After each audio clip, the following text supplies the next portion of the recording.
Hi hello నమస్తే welcome to Telugu one cinema. This is దివేశ్రీ.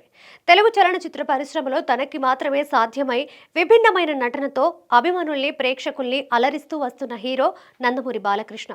సాంఘిక, జానపద, పౌరాణిక, చారిత్రాత్మక లాంటి చిత్రాలన్నిటిలోనూ నటించి కోట్లాది మంది అభిమానుల ఆరాధ్య దైవమయ్యాడు. రాజకీయాల్లోకి కూడా ప్రవేశించి హ్యాట్రిక్ ఎమ్మెల్యేగా రికార్డు సృష్టించి తన వంతు ప్రజాసేవని అందిస్తున్నాడు. తన తల్లి బసవతారకం పేరు మీద క్యాన్సర్ హాస్పిటల్ని కూడా స్థాపించి పేదవాళ్లకి మెరుగైన వైద్య సేవల్ని కూడా అందిస్తున్నాడు. ఈ విధంగా కళ, రాజకీయ, సేవా రంగాల్లో బాలయ్య తనదైన ముద్ర వేశాడు కాబట్టే ఆంధ్రప్రదేశ్ ప్రభుత్వం బాలయ్యకి పద్మభూషణ్ అవార్డు ఇవ్వాలనే ప్రతిపాదనని కేంద్ర ప్రభుత్వానికి పంపించింది.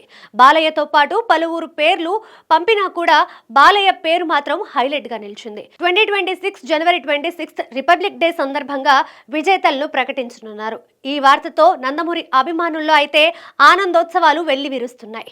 బాలయ్యకి ఈ అవార్డు రావడం ఇప్పటికే లేట్ అయిందని, కేంద్ర ప్రభుత్వం తప్పనిసరిగా బాలయ్యకి పద్మభూషణ్ ఇస్తుందనే ఆశాభావాన్ని వ్యక్తం చేస్తున్నారు.